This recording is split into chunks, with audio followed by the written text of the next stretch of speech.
So hello, what's up? It's episode 2 ng ating super try hard what do you call this? Venting channel, or rather sharing channel ng mga self-inflicted hassle.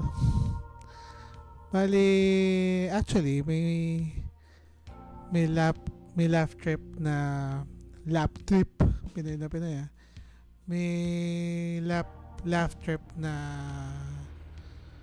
parang pinanggalingan yung self-inflicted hassle. Kasi galing yun dun sa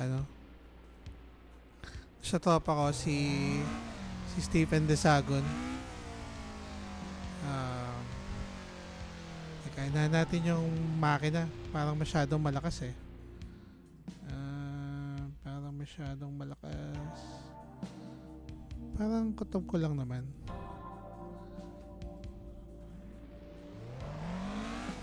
Yan, parang sakto na lang siya ngayon.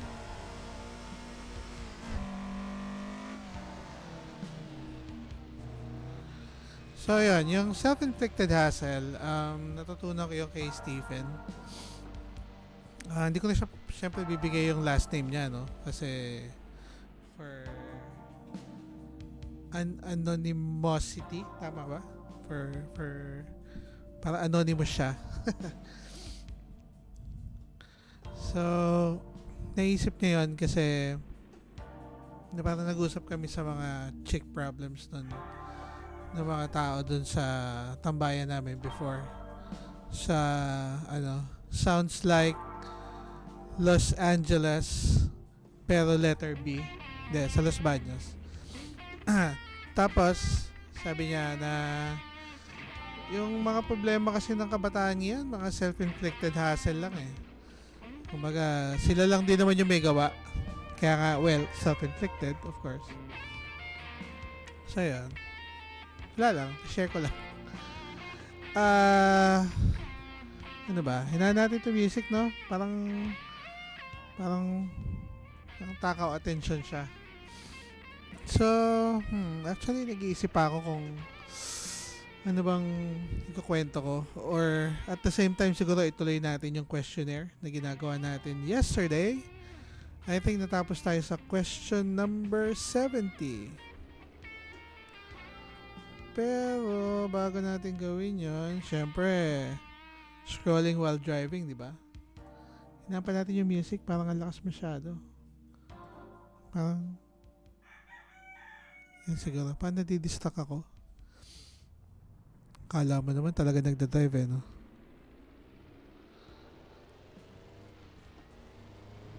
Kaso parang mahina naman yata yung sasakyan. Ito talaga yung mga magaganda sa mga ganito Di tayo prepared Nag-steam tayo ng basta-basta lang no? Parang mahina pa ng konti yung makina natin. Ayan. Siguro tama na. So yan. So tutuloy natin yung questionnaire. At the same time, story time siguro. Nung last week, Friday, solo lang ako dito sa bahay kasi umuwi yung anak ko tsaka yung erms niya sa bahay nila sa Silang. So nagplano kami ng mga kasama ko na banda din na magkaroon ng recording session. Pero actually nag-leave din naman ako nung day na yan. Tama na ba yung levels natin? Nag-leave din naman ako nung day na yan. Tama na siguro yun, para sa galit na makina. So nag-leave din naman ako noon, pero ang plano ko sana kasi makapag-record kami ng earlier, pero wala syempre mga busy pa sila, tapos syempre may mga personal stuff din naman sila na ginagawa, so parang nakapunta sila mga Saturday evening na. So nagpizza kami. So isa doon sa banda na ni-record ko, ah, sabihin ko ba yung pangalan? Sige, promotion na lang. Yung bandang Karina. Tapos, pero medyo late na sila dumating kasi naghahanap buhay din yung mga yun eh. Dalawa silang dalawa lang yung, well, isang buong banda sila pero yung medyo kayod marino, yung isang gitarista at saka yung vocalista si Karina. Napakagandang bata. So, ang galing pa kumanta. Tapos, maganda kasi yung kanta niya yung hindi sigurado. Siguro ipa-plug ko someday. Pero kasi inaayos pa namin eh. Draft pa lang yung boses niya doon. Hindi pa final. So, tinanong ko kasi medyo malungkot yung lyrics eh. Tinanong ko kung para kanino ba 'yon o tungkol saan. Well, syempre dahil dun sa lyrics medyo may senyales tayo na tungkol sa pag-iibigan yan malamang. Oh no! Hindi tayo mabangga. So, parang tinanong ko kung ano bang backstory. Nabigyan lang siya ng hint. Ayoko naman, I don't want to pry too much. Sabi niya, sa boyfriend niya daw. Kasi nga, hindi sigurado. Parang ayaw yata mag-commit ni kuya, tapos parang nakabitin lang siya. Tapos parang, same day kasi, nung recording niyan, binyag ng anak ng tropa. Tapos, invited din ako doon. Pero kasi, yung binyagan na yun, gulo eh, no? Nagkukwento ng kabanda, tapos same day may ibang event. Hindi, pero parang konektado siya at some point. So, yung kasing yung binyagan ng tropa. Nung bata kasi ako medyo, hindi naman madaming tropa, pero mga iba't ibang set of friends ba? Baga, may friends ka sa school, may friends ka dito sa subdivision. Bukod sa friends mo sa subdivision, dahil malaki yung subdivision, medyo friendly tayo eh. So, iba't ibang set of friends yung meron tayo. Ito yung set of friends ko na ginusto ko sanang sila yung maging core friends ko pero hindi nag-workout eh. Hindi naman siya hindi nag-workout. Pero ang hirap ikwento kasi yung nag-imbita na binyagan, member siya nung sabihin nating tatlong set of friends. Well, in reality, mas madami pang set of friends dun sa subdivision eh. Pero dun sa kwento natin, for the sake of madaling matrack, sabihin natin may tatlong set of friends. First set of friends, yung malapit sa amin, which is mga kapitbahay ko. Second set of friends, yung mga computer shop friends. Third set of friends, yun yung sabihin nating mga cool friends na gusto mong maging core friends. So, yun, dun siya nagbebelong. Pero ngayon kasing matanda na kami, yung nag-invite na magbinyag, nandun na siya sa set 1. Hindi dahil nag-deteriorate na yung set 3, pero kasi yung set 3 ko, konti na lang kami nandito eh. Tsaka as time goes by, syempre nag-iba-iba ng trip.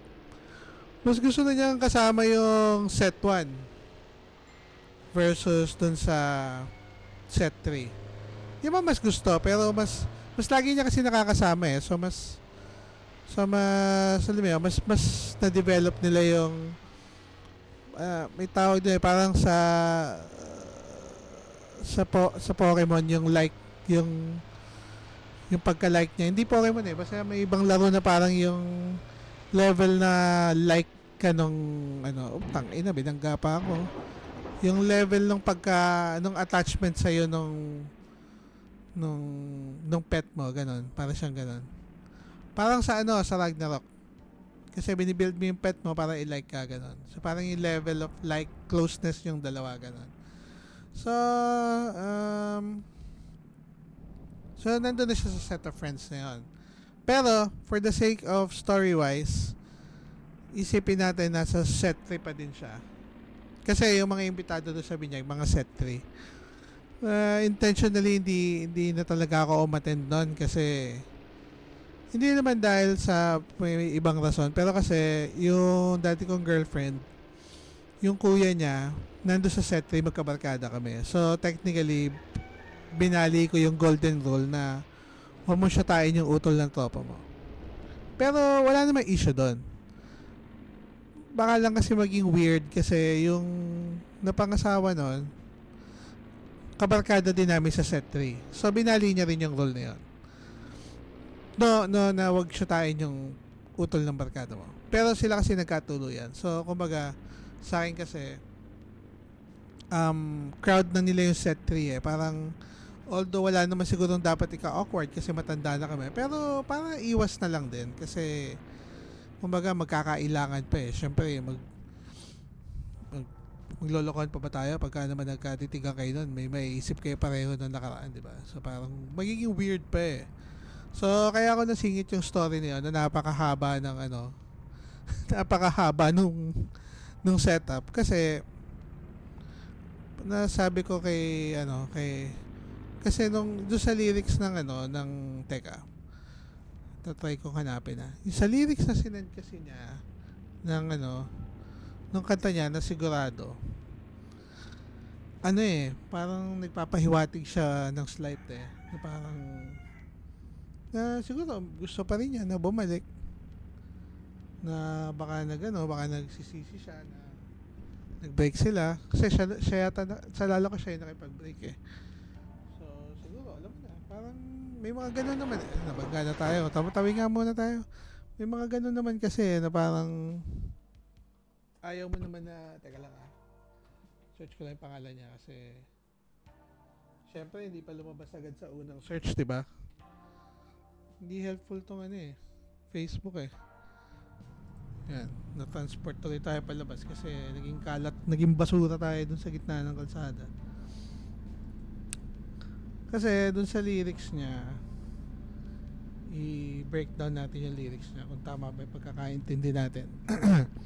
Okay, so sabi dun sa verse niya, kung posible ang walang hanggan para sa ating pagmamahal, iaalay ko ang puso ko sa'yo. Pero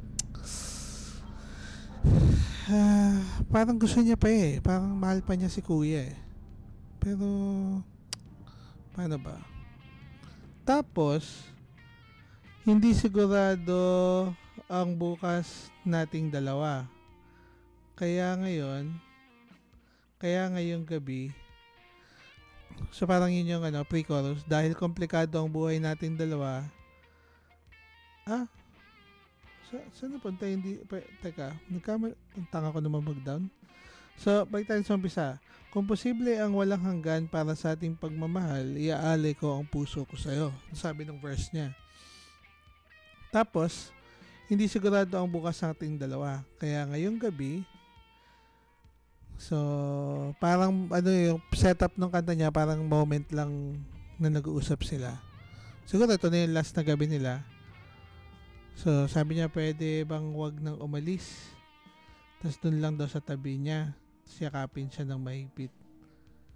Tapos sabihin mo sa akin, ikay babalik. So yun. So parang, ewan ko, baka naman, baka gusto pa niya, mahal pa niya si kuya. Ganun. Pero sinabi ko nga sa kanya na, alam mo, ako, naniniwala ako na, gaya nyo sa mga ex. Sa akin lang hindi naman nawawala yung feelings na yun eh. Parang somewhere, syempre, pag may bago ka na, doon na mas strong yung feelings mo, right? Hindi naman ibig sabihin na gusto mo pa i-pursue yung isa. Pero I mean, hindi naman nawawala yung memories na yun, yung pinagsamahan nyo. So pag nakita kayo, for some reason, may magkikick in din na memory sa utak mo na masasayang mga panahon eh. So, in a way, mamimiss mo rin ng konti.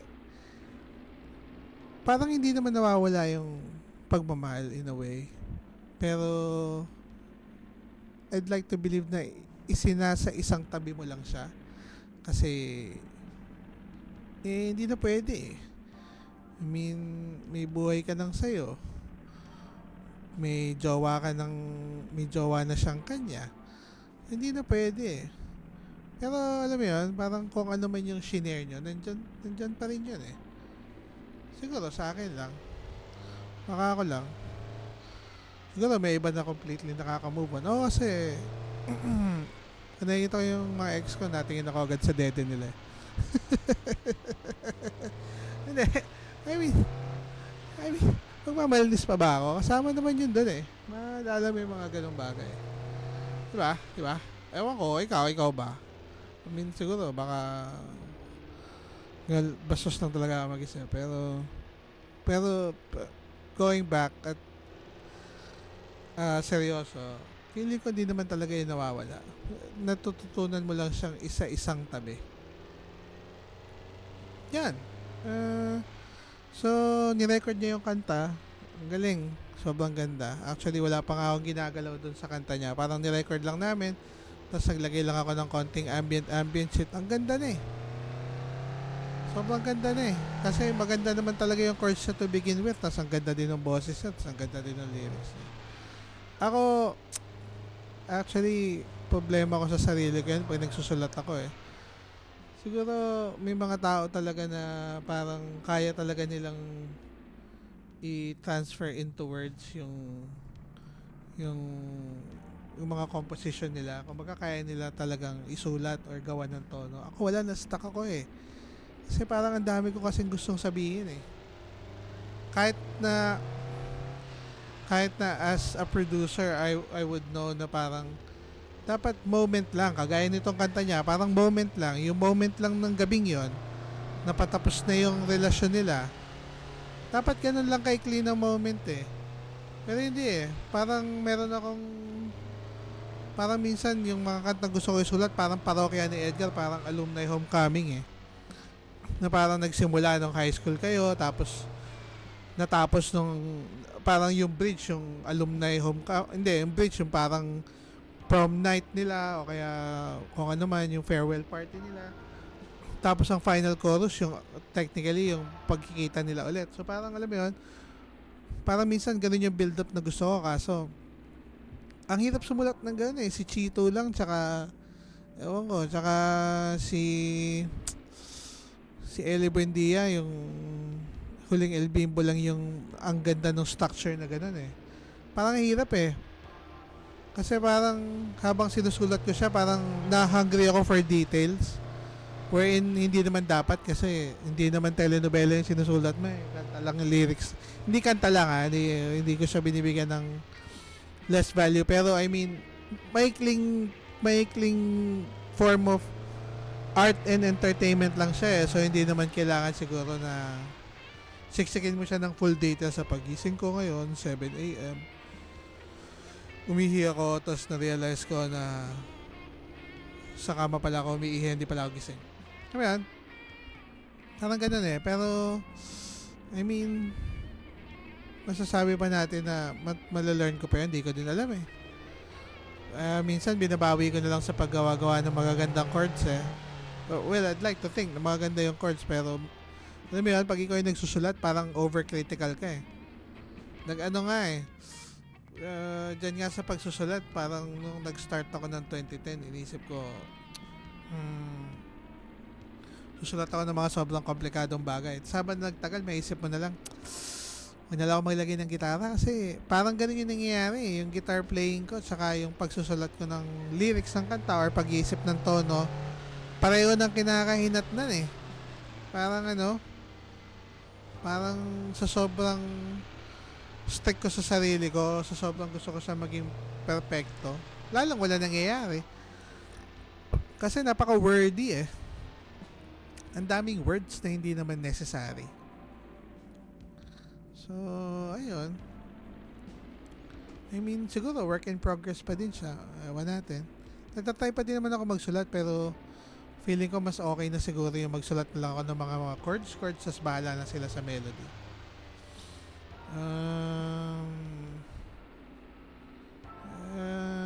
Yun eh. Pero dati kasi kumakanta-kanta din ako kung san-san. Pero mostly sa labas lang ng bahay namin o kaya pag tambayin tropa kasi hindi naman uso yung Spotify nun eh. Pero parang ginagawa ko yun since first year high school hanggang mga 2008, mga ganon. Kasi pagdating ng mga 2009, 2010, nag-break kami ng jowa ko, parang nawala na ako ng gana eh. Parang binenta ko nga lahat ng gamit ko eh. Pinili niya ako ng bass on it, yung recently ko lang nabawi actually.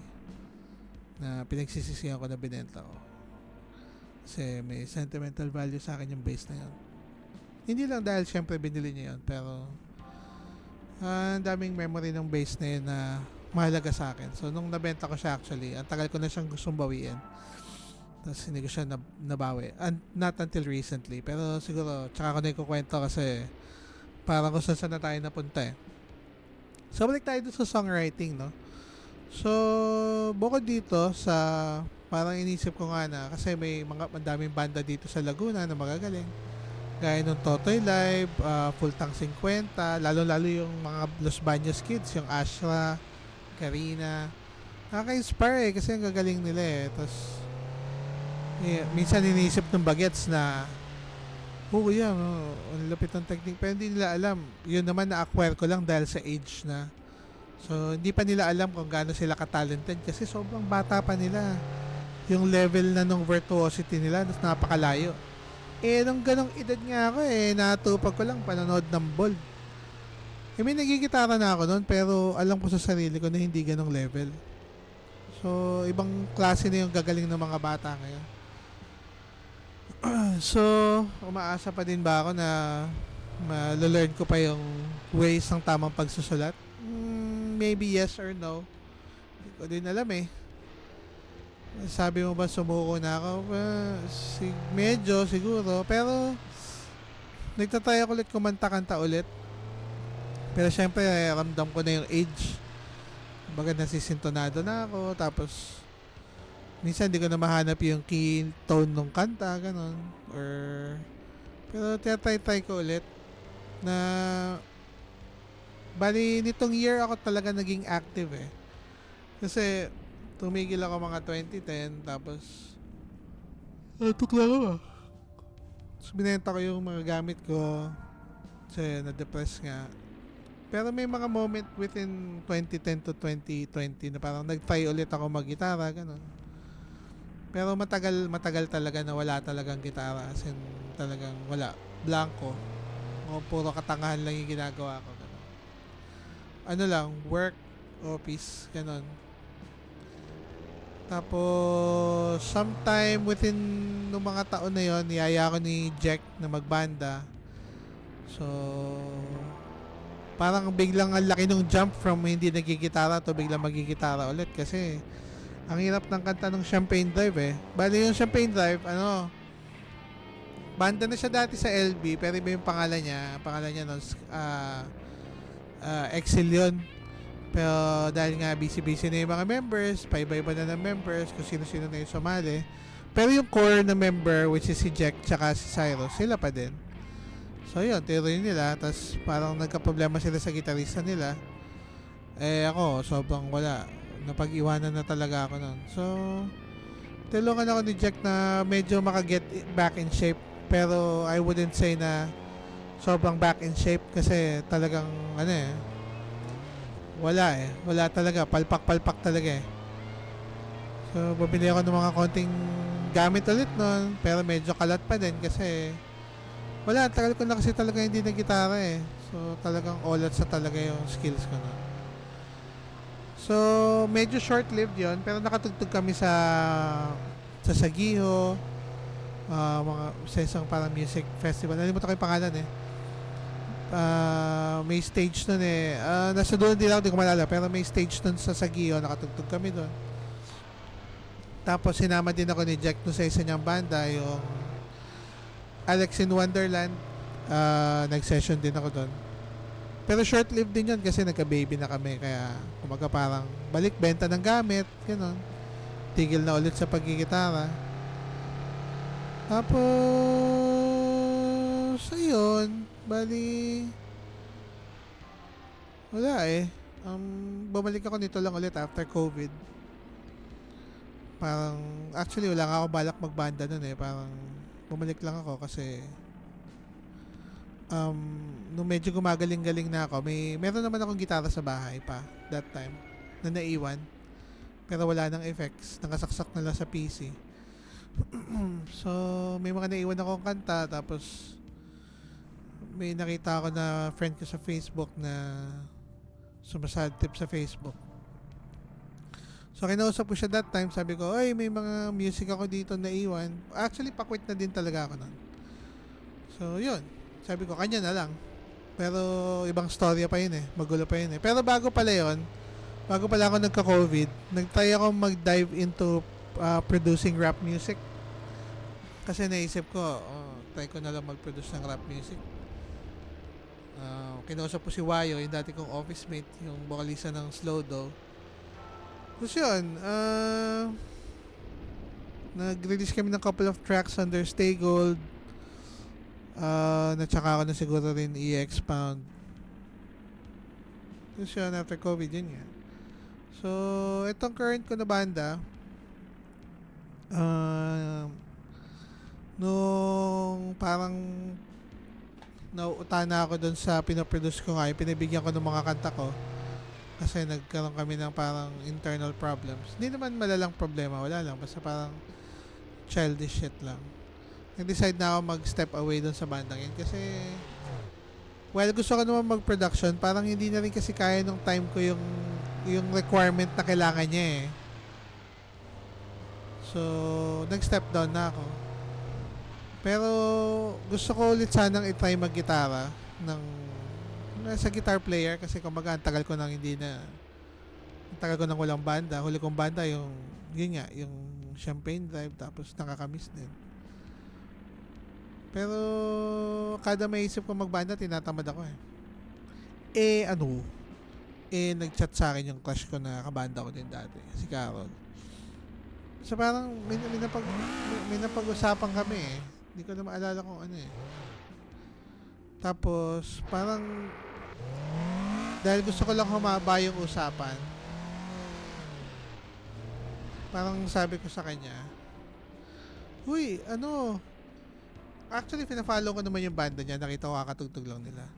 Pero parang humaba lang yung usapan kasi nung nagsusulat ako ng mga kanta dati, mga 2010, kapag kami naisip ako magandang melody, parang sa kanya ko pinapakritik kasi virtuoso din na drummer kasi yun eh. Na ayaw niyang aminin na virtuoso musician siya kasi marami siyang kayang gawin. Nahihiya siya eh. Pero sa kanya ko pinapakritik. So dahil ang tagal na namin din nag-uusap, tapos medyo na-miss ko siya kausap. Parang humaba lang, parang inalok ko lang na pag wala kayong gitarista, sabihan mo ako kasi parang gusto ko ulit mag-gitara. Wala naman talaga akong balak eh. Pero yun, bila niya inalok, tapos napasubo na ako kasi binigyan niya ako ng parang 8 kanta yata o 5 kanta. Tapos pinagtyagaan naman nila ako kasi talagang salamat sa COVID, wala, out of shape talaga ako physically tsaka skill wise sa pagigitara. Nabangga pa tayo. So tsinaga nila ako ng ibalik sa medyo fighting form kasi wala pa din tayo sa fighting form. Magja-jam kami, matutugtog namin ng buo yung mga kanta, pero parang after nun, limot ko na. Parang Dory level na yung utak ko eh. Wala na ako maalala. So yun, tsinaga naman nila ako na gabayan, samahan sa pagja-jam. Tapos syempre, nahulog na naman tayo sa dark abyss of gear acquisition.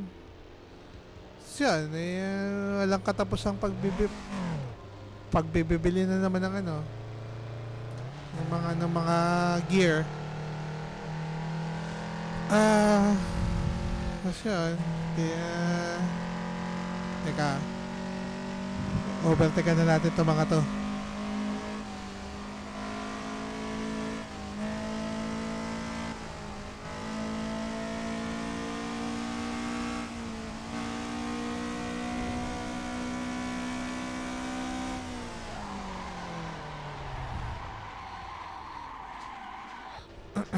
Yun, so punta na naman sa yun, yung anak ko naiyak. Napunta na naman sa pagbibili-bili ng gamit na walang tigil, gano'n. Pero salamat sa bandang yan, nakilala ko si Actually, si Kuya Carlo, kilala ko na siya dati, pero kasi medyo tampo kami sa kanya kasi inaway niya si Otep before eh. Pero okay lang naman. Nalaman ko naman yung side niya, tapos naintindihan ko naman na siya. So siya, nakilala namin si Kay. Tapos parang first meeting namin ni Kay, nag-iiyakan na kami agad. Parang ang tagal na kami friends. Tapos yun. Kaya nakakatawa din. Pero yun nga, so yung sa pagbabanda, nasa learning phase ako ulit kasi tinatry ko ulit kumanta-kanta, ganon. Tinatry ko ulit ibalik yung skills ng pagigitara. Tinatry ko ulit na kantahin yung mga piyesa ko dati. Tapos sakto nga kasi umattend ako ng birthday yan din nung kailan ba? Nung Sunday. Kasi sabi ng tropa ko, kakain daw kami sa Jollibee. Puta, biglang sinama ako sa birthday yan ng dati namin barkada. Yung barkada kong yon, kapag kami mga inuman, sila, kinakatok ako nun sa bahay kasi alam mo naman, matanda na tayo. Nung panahon namin, wala naman Spotify nun eh. Kung magiinom lang kayo, tapos may kasama kayong chicks, maiinip yun doon, pre. So, nangangatok, kailangan mo mangatok ng tropa mong marunong kumanta-kanta para mag-enjoy yung mga chika babes. Hindi ko naman sasabing malupit akong kumanta noon, pero dahil ako lang yung medyo marami-raming kanta na alam at kalad ka rin, kinakatok ako noon. Pero chicks kasi yung kapatid noon, pre. Utang ina, kakaisip ng chicks na bangga. Teka. Ulitin na lang natin. Chicks kasi yung ate noon. Hindi pala ate. Kasi siya yung kuya. Pero chicks yun talaga. Kasi pinagkakaguluhan yun. Ang running joke nga kasi noon, well, di naman running joke. Kasi nagkaroon yun nung time na yung ate niya, hindi nga ate, uutol na bata, na babae. Nung time na peak na kagandahan niya, may naligaw doon na kamukha ni Dao Mingsu, tapos chinichismis na panadero nga daw yung lalaki. Nalaman ko nung nagkita kami nito nga nung birthday yan kasi nandun siya. Sabi niya, hindi naman panadero. I mean, technically may kinalaman sa tinapay, pero may ari siya ng bake shop. Pero syempre, dahil bata kami noon, sabi namin, panadero yung boyfriend niya. Tapos kamukha ni Dao Mingsu, tapos maliit. Syempre, dahil bata ka pa noon, medyo judgmental ka pa, kupal ka eh. Hindi mo niya realize na marangal na trabaho naman yun. Wala naman dapat ika-judgmental doon, di ba? Pero yun nga, medyo short nga yung lalaki. So sabi ko sa kanya, may picture ka ba ng boyfriend mo dati? Kasi gusto ko lang malaman kung accurate ba yung mata namin o accurate ba yung observation namin na kamukha siya ni Dao Mingsu. Teka, papakita ko sa inyo. Ayaw mo niwala. Wait lang. Teka, isa-send ko sa sarili ko. Tapos isa-save ko yung picture. Para maniwala kayong kamukha nga siya. Kasi pinicture na namin eh. Kasi nakita ko dun sa yung nanay niya kasi naging kakuntsaba namin habang nagiinom. Sabi, narinig ng nanay niya na pinag-uusapan namin si Dao Mingsu. So sabi ko, baka naman may picture ka. Kasi gusto ko talaga malaman kung kamukha ba talaga ni Dao Mingsu yung lalaki. O baka, alam mo yun, baka mamaya palyado lang yung mata namin eh. So, alam mo yun, paano man mamaya kami talaga yung may problema, di ba? So, ito. Idadrag ko dito. Para makita mo. Oh, ayan, di ba? Tangina ka mukha ni Dao Mingsu, di ba? I mean, medyo hindi siya sobrang pogi na version ni Dao Mingsu, pero I mean, hindi sagad sa gwapo, pero di ba? May Dao Mingsu. Ito, chicks talaga yan dati, pre. Medyo pet na siya dito, pero medyo tabain kasi siya nun. Tapos yun nga, paano ba tayo napunta doon? Ayun. So, punta kami sa birthday yan. Ito palang si Kuya Ronald, may dala palang gitara doon. So, nag-gitara kami doon. Tapos, So, tinry ko lang kung medyo confident kasi yung sa akin yung pagkanta kasi majority confidence talaga eh. So, tinry ko kung medyo confident ako kumanta. Medyo naabot ko naman yung mga kinakanta ko dati pero medyo nasa kabado, hindi makabado, nasa danger zone ng konti kasi siyempre naman matanda tayo. Pero parang aha moment siya sa akin eh na parang baka kasi nung kagaya nun, sa Nina Virgin, sinabi ko na talaga yung banda yun. Nung sumali ako sa Nina Virgin, sabi ko, bigyan nila ako ng time para i-learn mo na lahat ulit. Yun, una nga ako nag-gitara doon, ang taas ng strap ko eh. Sabi ko, bigyan nyo muna ako ng time para maging familiar ulit sa instrument. Kasi nga feeling ko na namalmaan ako doon sa COVID eh.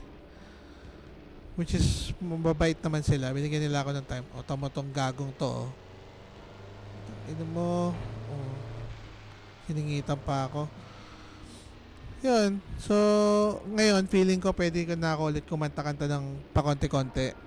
Hindi pa ganun ka-confident kasi syempre, doon kasi sa bandang yon ang dami kong ginagawa eh. So, parang ang hirap niyang pagsabayan. Parang ang hirap pagsabayan nung ang dami mong spaces na finifill at the same time kakanta ka. So, I mean, ewan ko, itatry, nabangga pa nga. Itatry natin baka posible ano ba na baka pwede na pero kasi paano ba may mga gusto din kasi akong kantahin na mga type ko na kanta hindi ko type yung kanta nila pero alam mo yung ibig sabihin na parang yung gusto ko talagang kantahin na mga yung genre na trip ko talaga na bukod sa yung Virgin trip na trip ko rin yan pero syempre alam mo yung self pleasure ba yung mga self indulgence mo na tugtugan so medyo tinatry ko siyang kantahin nito mga nakarang araw mahirap kantahin kasi medyo moving parts eh pero I hope na umabot ako sa point na kaya ko na siyang confidently kantahin nagkaroon pa pala ako din sa pambanda ito lang din kasi medyo naging busy kasi yung gitarista namin sa banda kasi meron pa siya isa pang banda na pasikat na ngayon No Lore follow nyo so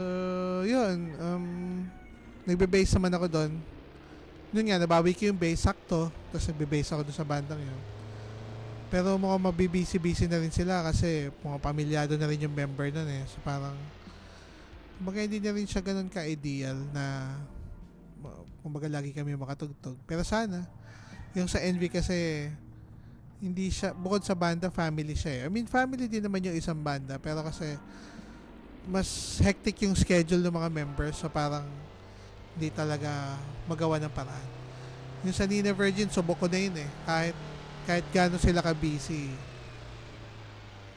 talagang may gagawa ng paraan para makapagkita-kita yung buong banda ganon kalalim yung banda na yun which is masaya naman ako dahil nandun talaga ako at pinigyan nila ako ng chance para sumaldo sa banda nila ayun gana tayo tingin lang ako doon sa isa kong monitor so yun from songwriting kung saan tayo napunta doon chichismis ko lang yung kapitbahay namin may kapitbahay kasi kami ditong medyo hassle yung ugali nagsasampay siya doon sa mismong gate namin which is okay lang naman kaso ang problema kasi yung aircon kasi nakukulob so umiinit ayaw niya dun sa bahay niya magsampay so dun sa bahay namin lagi nagsasampay medyo nakakasusot lang ng konti tapos alam ko yung titira nila di naman yung kanila pero parang tinatayuan na nila ng gate ngayon so I mean, magiging problema pa nila in the future pag nireclaim na yung property. Kasi alam ko, foreclosure na yun eh. Anyway, banggit ko lang. Kasi bukod sa hassle din silang pet owner kasi yung pet nila, inayaan na lang pinapalabas sila ng 10 oras ng gabi tapos tumatay sa harap ng bahay namin. So, wala lang. Random rant lang. Ano pa ba? So yung utol ko hiring sila ngayon ng consultant baka mamaya may kilala kayo dyan na consultant na may background sa Microsoft Intune technically yung mga security sheet ng Microsoft. Baka gusto nyo i-try mag-apply. Startup company pa lang siya as far as I know eh. So, baka mamaya meron kayong kilala dyan na gusto mag-apply. Submit na resume guys. Magka-work ka. Kung wala pa. Ayun, so technically ngayon nagpapantok na lang din ako kasi kakatapos lang ng shift ko. Actually, nervous nga ako doon sa isa kong work eh kasi technically wala talaga akong ginagawa doon eh. Nagsisend lang ako ng reports ng mga 2 beses, ngayon hindi pa. Kasi minsan nagre-reset lang ako ng password, ganun. Parang nakakaba na baka mamatay na yung kumpanya na yun anytime soon. Pero at the same time parang okay lang din kasi parang nagiging hassle na yung mga empleyado doon eh. Ayun, banggana naman tayo. Hindi ko magat yung pre, no? Kasi kagaya nitong nakaraan. So, nag-check ako ng SSS kasi gusto ko sana mag-loan ulit ng SSS. Niloloan ko naman kasi talaga yon kada every chance that I get, which is almost technically every 6 months, pero dahil sabog yung payment, mga 7 months or 8 months pa ako nakakapag-loan and stuff. Tataitay yung HR. Pag kasi naglo-loan ako, nag-i-email din ako sa kanya. Medyo patay-tay siya. In-email ko na yung hindi pala tinake note. So, na-penalty ngayon. Tapos, kulang yung bayad. Tapos, nung tinanong ko, kupal pa yung sagot. Sabi sa akin. Sabi ko, ma'am, bakit po kaya,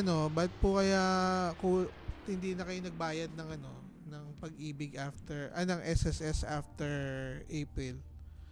PM mo si Oli. Yung Oli, tagahulog lang yun eh. Ano ba malay nun?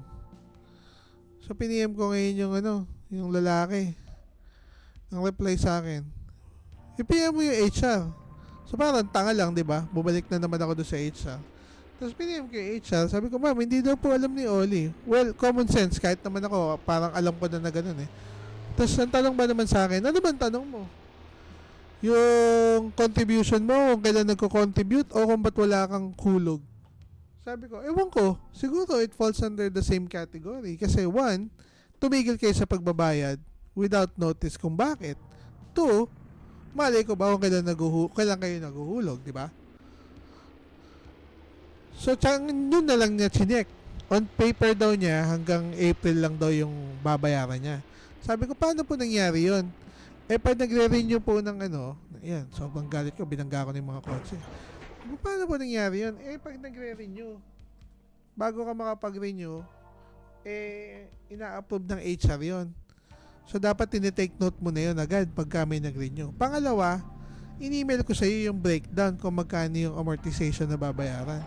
So, ano ibig mo sabihin na hindi mo alam na on-file mo ganyan? May penalty na. Wala man lang sorry yun ha. Ayaw pa niya maniwala na nag-email ako. I-forward ko daw sa kanya yung email. Kasi mo kung ganong audacity nun, di ba?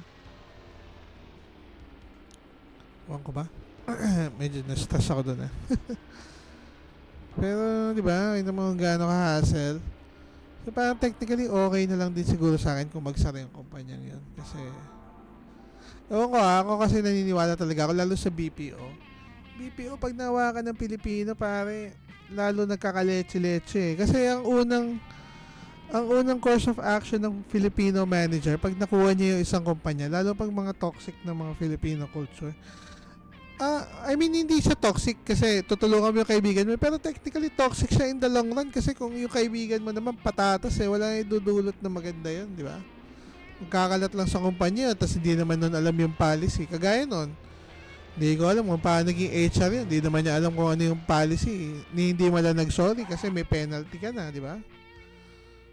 Ang klaseng tao yun. Ako nga, mabait pa nga ako. Sabi ko lang sa kanya. Okay, sabi niya, kasi ganito wala man lang pasensya ka na. My fault, di ba? Kahit technically, fault naman niya kasi may email naman ako at may email trail naman. Siguro naman doon sa email pa lang, alam na namin kung sinong tanga, di ba?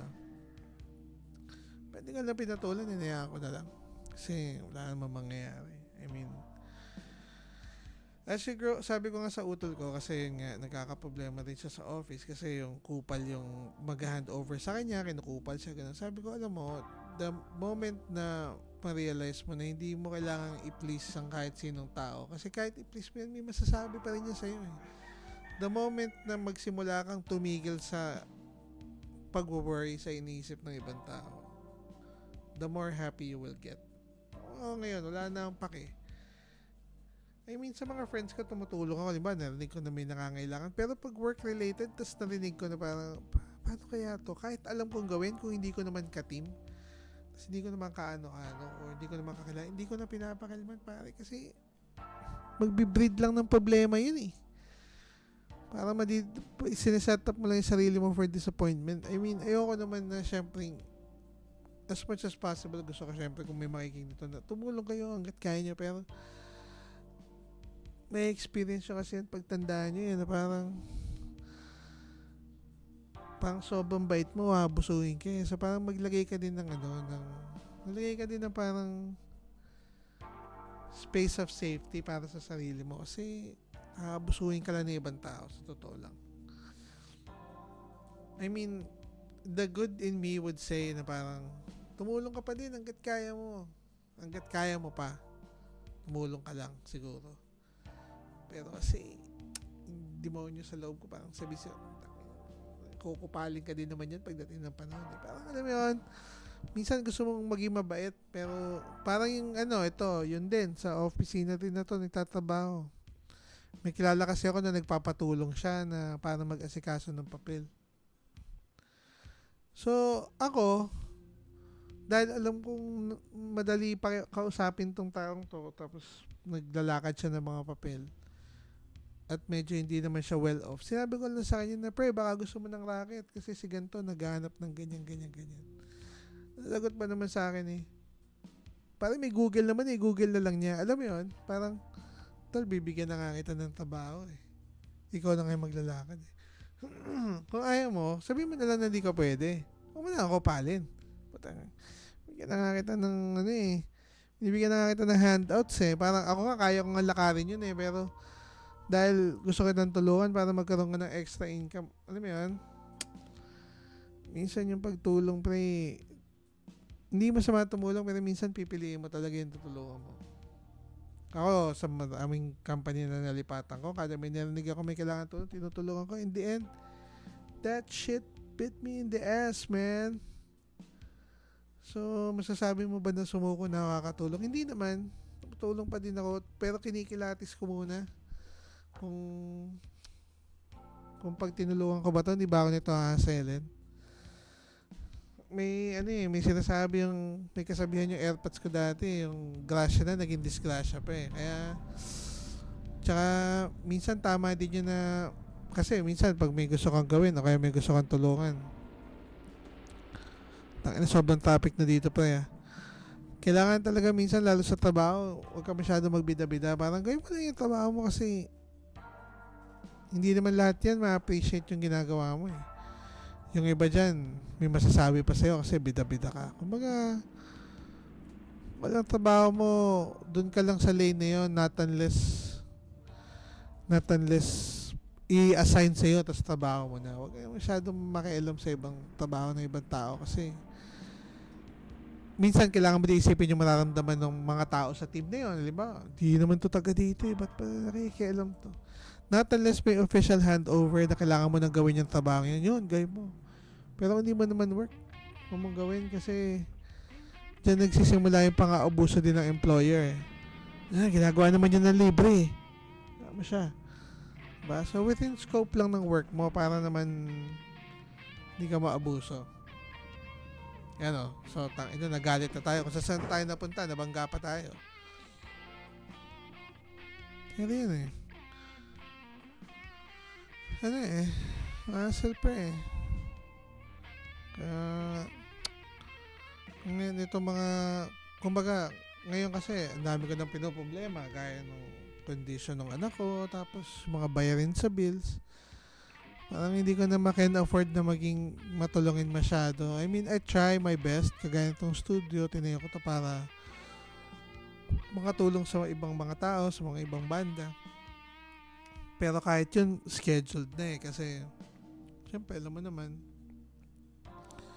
meron tayong mga responsibility. Minsan kailangan ipahinga o kaya yung time na yun para sa anak ko na eh. So, kaya ang role ko lang dito sa studio, dito kayo mag-track pero hindi ako makakapangako na may mix and master ko yun para sa inyo. Parang yun na yung best na pwede ko i-offer sa inyo. Makapag-track kayo, magamit yung mga gamit dito. Pero yung mix and master, asa mo na lang sa iba kasi masyadong time consuming eh. Di na kaya ng oras ko yun. Kaya din talaga ako nag-step down dun sa production work ko dati kasi mataas yung ano eh. Mataas yung required na time na work eh. Para dun eh, mataas yung mga bagay na kailangan mo i-google. Kumbaga. Tayo dyan dadaan kasi traffic na. Ito tayo dadaan sa kabila. Ayun. Ayun, kaya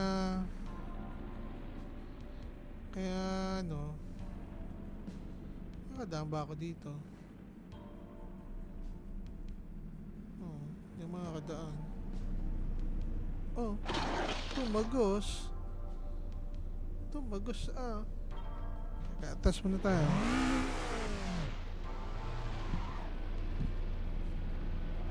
Ayan. Kung natagos naman pala, eh di ibig sabihin, tatagos din ako doon.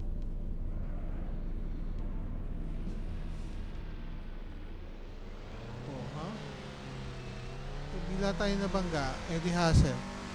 Kaso traffic din dito eh. Yun lang. So, anyway, I hope hindi naman masyadong nega yung naging topic natin yan. From songwriting napunta sa super negative shit. Ano pa ba? Kanina, naglaro kami Street Fighter nung ni Mark V, yung gumawa ng Shredhead, tsaka ni Joel, tsaka ni Rolly. Okay naman. Na minsan na-frustrate kasi ang galing talaga nila eh. Tsaka git-gitan na kasi yung laban eh. Pero parang ano ko na lang kasi yun eh, parang pang decompress ba. Baga pang relax ko na lang din. Kasi yun nga kasi sa dami nga na iniisip ng utak mo, parang ang hirap niyang i-turn off minsan. Lately, nahirapan nga ako matulog eh. Dati mga 6 o'clock inaantok na ako, ngayon parang mga 10 a.m. na ako nakakatulog kasi wala, hirap i-off ng utak pag ang dami mong iniisip. Tapos nakalimutan ko pang umattend ng meeting namin noong Thursday, so iniisip ko pa yun. Nababummed out ako na parang tangin na ba yan. Nalimutan ko umattend ng meeting, baka bad trip sa akin yung boss ko, diba? So yun, actually madami din naman ako wino-worry kagaya nga nung employment security kasi hindi naman yun palagi forever. Ang pag-asa ko na lang talaga siguro loto pare. I mean yun naman siguro talaga yung pag-asa nating lahat. Yung top ako nga inalok ako. Actually may mga kaibigan naman ako na inaalok ako ng way out kagaya ni Genesis, yung top ako sa Canada. From time to time nagsasend siya ng mga pwede kong applyan. Kaso kasi problema kasi sa Canada, kung ano lang talaga yung mga jobs na makakatulong para mag-grow yung community nila, which is dahil kumbaga sa parang sa Sims or sa may Sims na parang town yung level eh. Basta parang town mayor ka ganun. Parang yung level ng town na yun parang expansion pa lang eh. So more on agriculture pa yung kailangan nila. Mag-alaga ng baboy, magkakatay ng baboy, o kaya yung mga basic jobs na mga nagwe-welding, ganun, and stuff. Eh, nag-try na ako dati doon mag-apply, nag-IELTS pa ako, ganun. Pero wala eh. Yun yung mga bagay na alam mo namang feeling ko naman magpa-prosper ako doon, pero dahil iba yung jobs na kailangan nila tapos hindi pasok yung job ko, so hindi ako nakuha. Kaya feeling ko minsan may balat din ako sa puwet eh. Tapos yun, nito mga huli kasi plano ko na talaga dati yun eh. Kaso syempre life happens when you're busy making plans. Nagkaroon na ako ng anak, ganun. Nung una okay lang din kasi hindi ko naman alam na may sakit yung anak ko, so naisip ko siguro maganda mag-abroad para madali ako makaipon. Pero ngayon, nung alam na namin may sakit, nung una, ganun pa din yung goal ko, baka mag-abroad ako para madali makaipon. Pero ngayon, habang we learn more about sa sakit niya, parang hindi pwede. So nitong huli nag-send siya sa akin ng parang yun nga, yung provincial nominee ng town nila.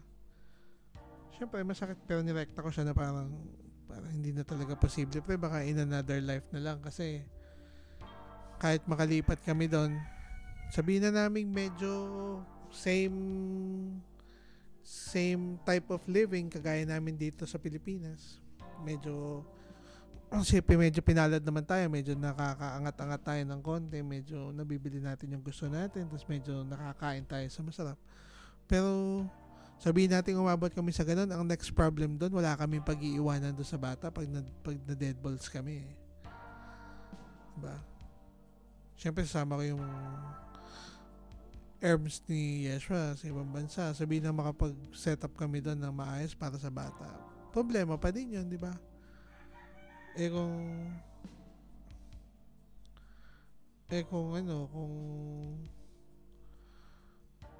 nandito sa Pilipinas, kahit pa paano, kahit medyo shitty yung buhay, nandiyan dito yung kapatid ko, di ba? Nandito yung kapatid ng nanay ni Susage. So, wala never ending na pag-iisip din kaya minsan nahirapan ako matulog ng umaga kasi iniisip mo pa yun iniisip mo yung job security, iniisip mo yung bukas, iniisip mo yung mamaya, kailangan may ipon ka, ganon. Kung wala ka medyo matirang pera, kailangan meron kang pwedeng i-liquidate na mga gamit, which is kaya nagbibili ako ng mga gitara para pagka kailangan namin ng pera, merong mas madali ibenta, kasi kung pera lang baka mawala, baka maubos kakakain o kaya kakabili ng mga walang kwentang bagay. At least pwede mong i-liquidate when the time comes. So yun, may talaga maging adult. Kaya yung mga kids na, kung may kids man na nakikinig na ito, mag-aaral kayo mabuti. Kung rinding-rindi na kayo dyan. Kung may pangarap kayo tapos hindi nag-a-align sa course mo, okay lang yan. Tapusin mo pa din yung course mo. Pag natapos mo yung course mo, supportan mo yung sarili mo para makuha mo naman yung gusto mo. Ganun yun. O kaya, kung ba, mali yung course mo, kaya nyo naman ng pamilya mo, mali yung course na nakuha mo, nagsisisi ka, sabi mo yung parents mo, lumipat ka ng course. Kasi, kapag ka nag-settle ka for something na hindi mo naman gusto, pagdating sa dulo, ikaw din magsasuffer. I mean, pwede mo rin naman gawin yon, tapos take mo yung advice ko kanina na pagka earning ka na, supportan mo yung sarili mo. Pero kung kaya mo naman pala in the first place, wag mo na sayangin yung oras mo, lumipat ka na sa ibang course. Palagi naman may paraan. Tapos, I mean, pag pakiramdam mo helpless ka, help will always come, pero syempre you have to extend your arm. May mga tao na sharp na mapapansin kung may problema ka, pero hindi naman lahat tayo blessed na may ganong kaibigan na talagang magpupumilit na pakilman yung buhay mo pag may problema ka. So, might as well mag-extend ka rin na kahit yun lang yung effort mo siguro. Extend mo lang yung hand mo and ask for help. Kasi, help will always come. Kung wala kang friends, comment mo dito, mag-usap tayo. Discuss natin yung problema mo. Maybe I could provide insight sa pinagdadaanan mo. Or I'd like to think na sa dami ng hassle na pinagdaanan ko sa buhay ko, that's reason probably is to shed some light na sa ibang tao na would go through the same problems na there's always a solution. Hindi ko na inisipin there's always a reason Inisip ko na lang lagi may solusyon. Kasi ayoko namang ayoko isipin na parang predestined ng Diyos daw yung mga nangyayari. I mean, sa'yo pa rin nakasalalay yan. I mean, may factor ng swerte at malas, pero in the end, sa grind mo pa din nakasalalay yan. So, yun siguro. Labo-labo na naman yung topic natin today, pero like I said, venting